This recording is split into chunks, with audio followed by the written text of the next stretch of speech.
মেটার professional টুলগুলো নিয়ে আজকের এই বিশেষ আয়োজনে সবাইকে স্বাগত। আচ্ছা, অনেকের ক্ষেত্রেই দেখা যায় ব্যবসা যত বড় হতে থাকে ফেসবুক ম্যানেজ করাটা যেন ততটাই কঠিন হয়ে পড়ে।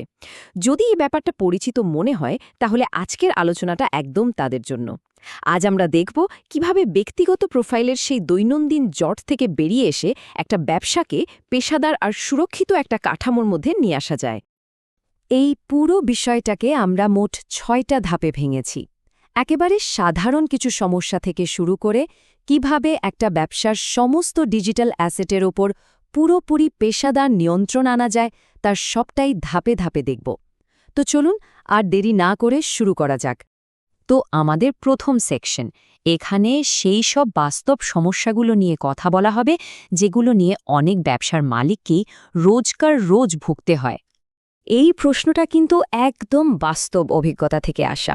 যখন একটা ব্যবসা কেবল শুরু হয় তখন তো নিজের পার্সোনাল প্রোফাইল থেকেই একটা পেজ দিব্যি চালিয়ে নেওয়া যায়, কিন্তু টিম যখন একটু বড় হয় বা একাধিক ক্লায়েন্ট বা এজেন্সির সাথে কাজ করার দরকার পড়ে, ঠিক তখনই বোঝা যায় যে ওই সহজ ব্যবস্থাটাই আসলে একটা বিরাট বিশৃঙ্খলার জন্ম দিচ্ছে।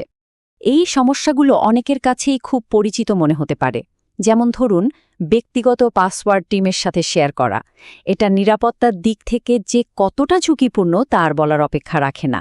আবার অ্যাডের পেমেন্ট কে করছে, কিভাবে করছে তার কোনো পরিষ্কার হিসেবই থাকে না। আর সবচেয়ে বিরক্তিকর ব্যাপার হলো, ব্যক্তিগত নোটিফিকেশনের ভিড়ে কখন যে ব্যবসার জরুরি মেসেজ হারিয়ে যায় তার কোনো ঠিক নেই। এই জট থেকে বেরোনোর জন্যই কিন্তু একটা প্রফেশনাল সমাধান দরকার।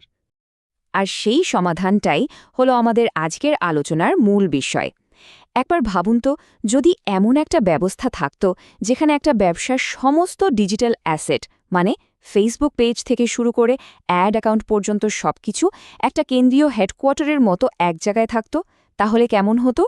মেটা বিজনেস ম্যানেজার ঠিক এই কাজটাই করে। এটা কিন্তু ব্যক্তিগত প্রোফাইল থেকে একদম আলাদা একটা সম্পূর্ণ পেশাদার প্ল্যাটফর্ম। একটা উদাহরণ দিই, ধরুন কোনো এক কর্মী একটা পেজ ম্যানেজ করছে। সে যদি চাকরি ছেড়ে দেয় তাহলে তো সে পেজের অ্যাক্সেসটাও সাথে নিয়ে যেতে পারে, কারণ পেজটা তার ব্যক্তিগত প্রোফাইলের সাথে যুক্ত। বিজনেস ম্যানেজার ঠিক এই ঝুঁকিটাকেই একেবারে শূন্য করে দেয়, কারণ এখানে কোনো অ্যাসেটের মালিক কোনো ব্যক্তি নন, বরং পুরো ব্যবসাটাই এর মালিক। এখন এমন একটা বিষয় নিয়ে কথা বলবো যেটা নিয়ে প্রায়ই একটা বিভ্রান্তি তৈরি হয়। অনেকেই মেটা বিজনেস ম্যানেজার আর বিজনেস স্যুটের মধ্যে পার্থক্যটা ঠিকভাবে বুঝে উঠতে পারেন না। চলুন ব্যাপারটা একটু পরিষ্কার করে নেওয়া যাক। এই স্লাইডটা দেখলে বিষয়টা একদম জলের মতো পরিষ্কার হয়ে যাবে। বিজনেস ম্যানেজারকে বলা যেতে পারে ব্যবসার মস্তিষ্ক।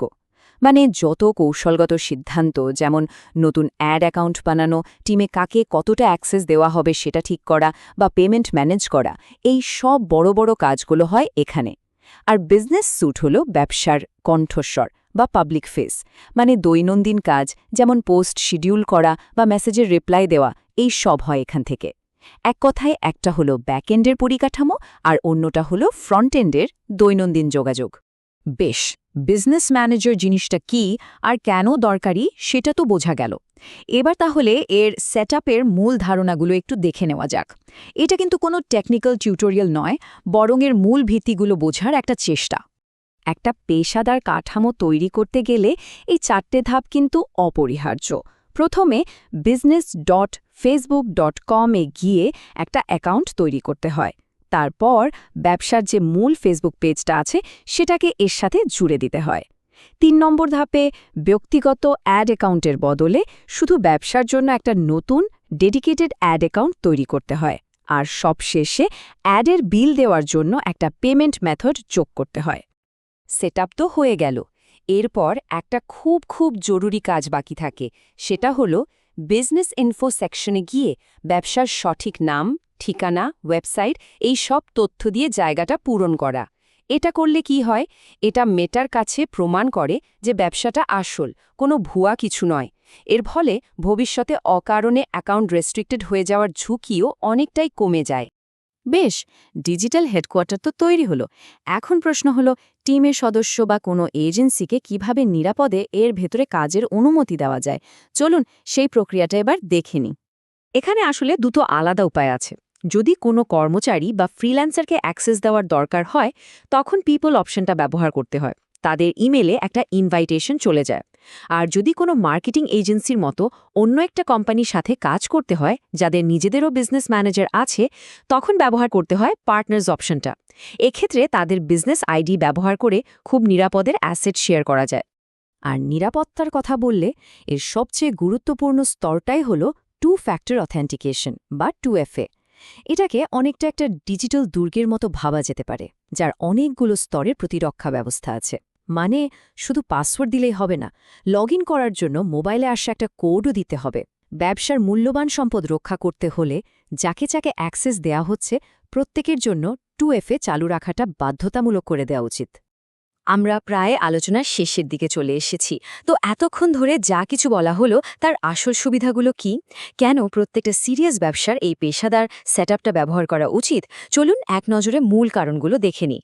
সুবিধাগুলো কিন্তু অনেক। প্রথম আর সবচেয়ে বড় সুবিধা হলো নিরাপত্তা।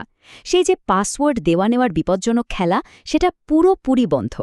দ্বিতীয়ত স্কেলেবিলিটি।